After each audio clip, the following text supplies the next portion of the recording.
Steve Avila has been the best rookie offensive lineman in my opinion. I think Darnell Wright for Chicago has had a really good season, but when you consider difficulty of assignment and how many true one-on-one pass sets they're taking, I'd probably give the nod to Avila at this point. And there are definitely still some weak spots on the Rams O-line, but Avila's been a steady presence, giving Stafford time to throw and opening up gaps in the run game. The first thing you've got to talk about with Steve Avila is his anchor. He's 6'3.5", 332 pounds, 33-inch arms. He has such a big frame with so much mass to anchor against power and absorb contact. He does a good job getting his hands inside. He has the grip strength where once he lands his punch, he stays attached, doesn't let the pass rusher turn the corner on him. You can see right here, he gets his hands inside on this 3-tech, maintains contact. At the start of the rep, his pads are really close up to the defender, but then he locks his elbows, separates himself from the block, tosses him aside. He also does a great job of moving his feet and adjusting his strategy throughout the rep. Unless you have some insane mismatch, it's pretty rare in the NFL for a 3-tech to be able to just bull rush straight through a guard. Usually at some point in the rep, they're going to pick a side and try to work around that corner, but Avila does a great job moving his feet, letting the pass rusher declare which side he wants to attack, and then flushing him upfield and giving Stafford a clean pocket to step up into. There have been a couple times that he's lost to power, but they haven't been quick losses. He's getting pushed back in the pocket 4 to 5 seconds after the snap, which is great for a rookie. That's usually one of the main areas that young offensive linemen struggle. He's also shown really good hand usage and has an answer for pretty much every move a pass rusher throws at him, and he has the ability to play with heavy hands and light hands simultaneously. What I mean by that is that he can play with heavy hands where he creates that initial knockback at the point of contact, and when he latches on, he doesn't let go. His grip strength is too much for most pass rushers to disengage, but there's also a lot of finesse to his game. He can punch and then pull back and replace his punch, either as a reaction to the pass rusher or as a way of him baiting him early in the rep.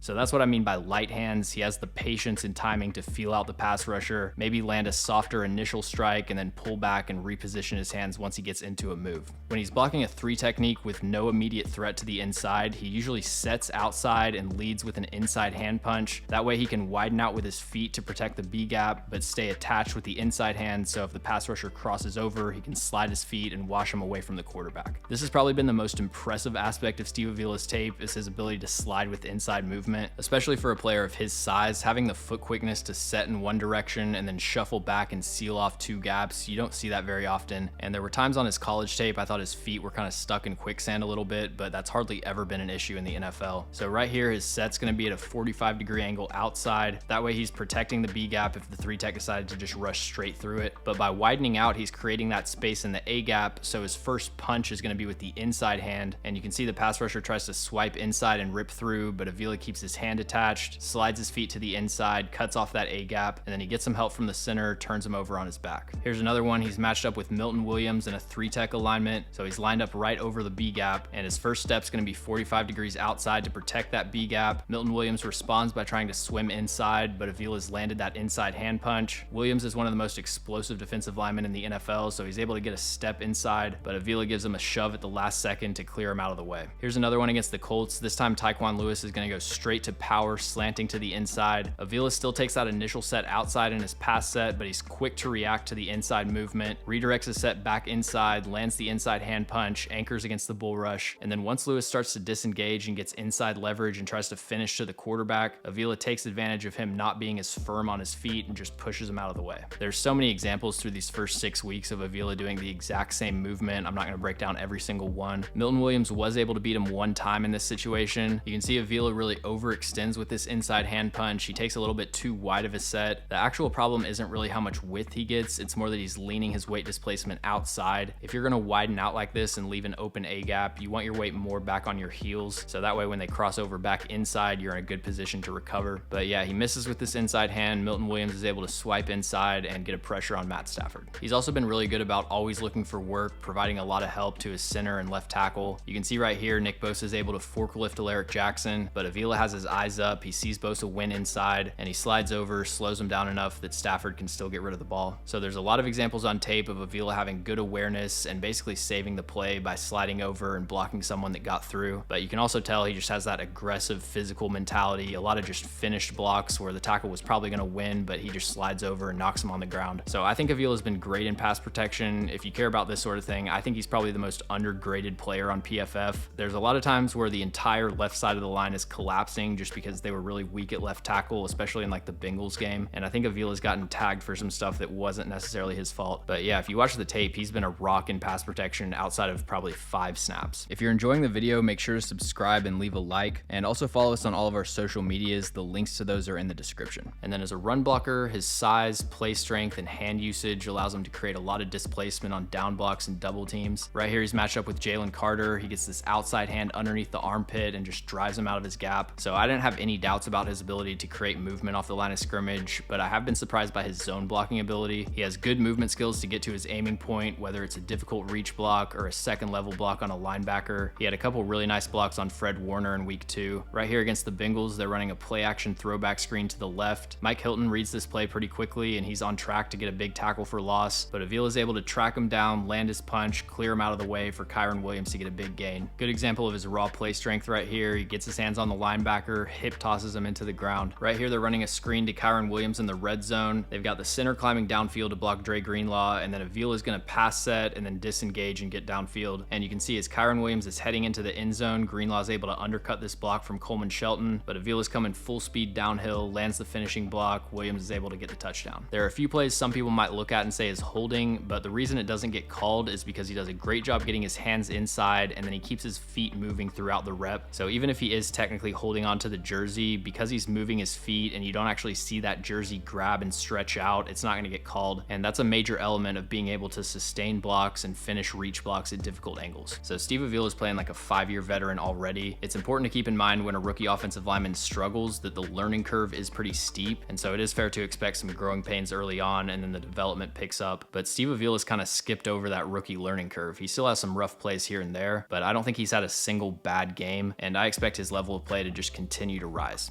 Thanks for watching. If you enjoy the video, make sure to like and subscribe. Also, let me know in the comments any NFL players or teams that you'd like me to cover.